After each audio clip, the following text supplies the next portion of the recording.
everybody. It's your favorite boxing reporter reporting live from the Department of Corrections here. Now, this is going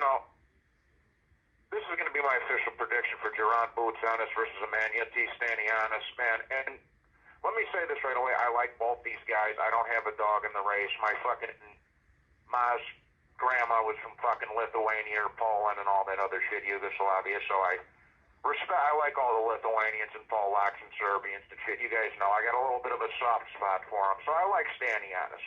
He's undefeated. He's a tough kid. He's got pretty good punching power. He's very durable. He's got that good win over Butayev. The thing is, he's gritty. He'll get in there and mix it up. He's got a good amateur background. The only thing with Stanionis is his career has been on a little bit of a standstill since the Virgil Ortiz fight fell out a couple years ago. He's been very inactive, which I also don't care for.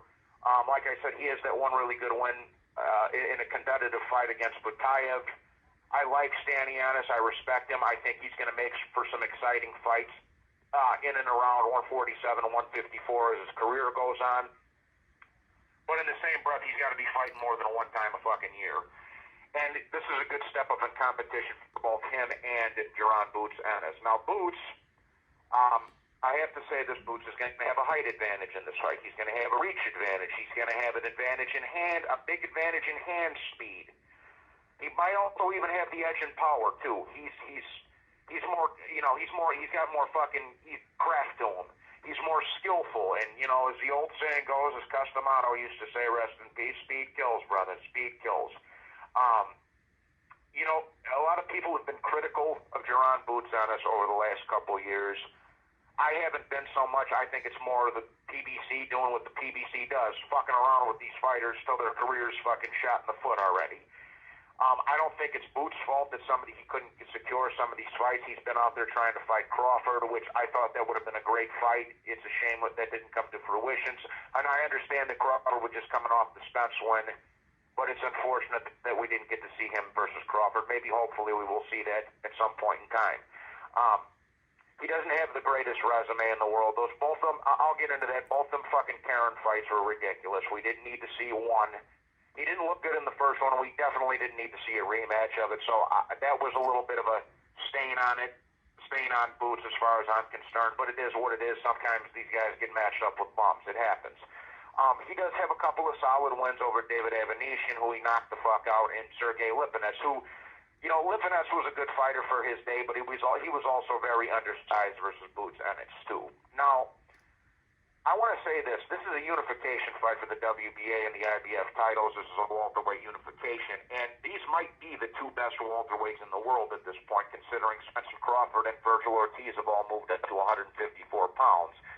So hit those two and Mario Barrios, and there's another guy or two floating around there, but really this division is pretty weak at the moment. And this might be the two best guys in the division as it stands right now. You understand what I'm saying? People might move up, people might move down. Tomorrow's a different story. But as it stands right now, these might be the top two guys at 147 pounds at the moment, given the fact that Crawford, Spence, and Virgil have all moved up to 154 pounds. Now, I also want to say this. A couple of years ago, people were ready to suck Virgil Ortiz, and I like Virgil Ortiz. I'm not trying to shit on him at all, but a couple years ago, people were ready to fucking suck Virgil Ortiz's balls off his leg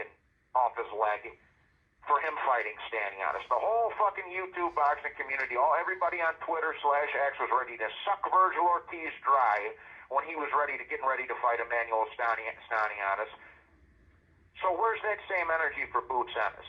I think this kid gets a lot of unfair criticism. I like Ennis. He's a humble guy. He's got like a little cocky to him, but he's good. He's skilled. So what? And so all those people that were getting ready to suck Virgil Ortiz off for fighting Stanionis, y'all better be ready to do the same when Ennis knocks his ass out. Now I like both of them. And back to Virgil real quick. Again, I'm not trying to shit on Virgil Ortiz. He's a fun fighter. He's a classy kid. He's a class act. He's humble. But let's keep it real. He hasn't done much anything besides beat Kavalauskas, which he got dropped by. That people like to forget, even though it wasn't ruled a knockdown. And he got a fucking gift decision over Sergey Bohachuk, who beat his ass.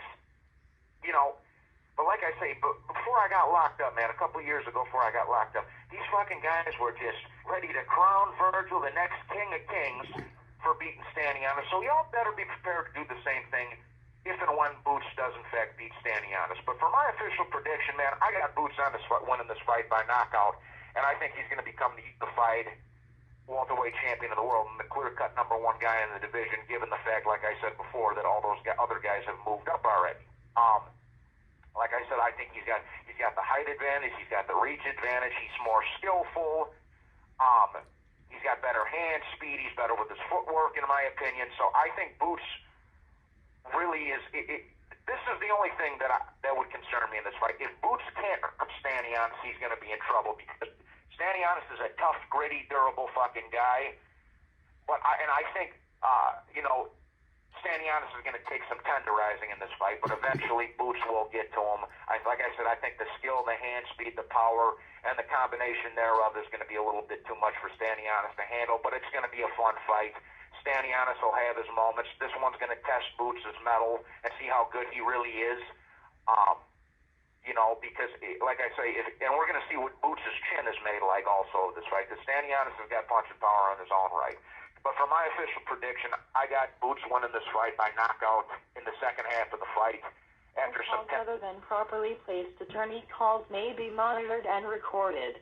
I got Boots winning this fight in the second half of the fight after tenderizing Stanionis. I'm in a pretty fan-friendly affair in which both guys have their moments. That's my 2 cents anyways. I got Jaron Boots Ennis winning this fight by late knockout. Knockout in the second half of the fight. We'll call it 8-9 rounds. That's my 2 cents anyways, people. Please be sure to hit the like button and subscribe, and I will talk to you on the next one. God bless. Take care. Bye-bye. Done.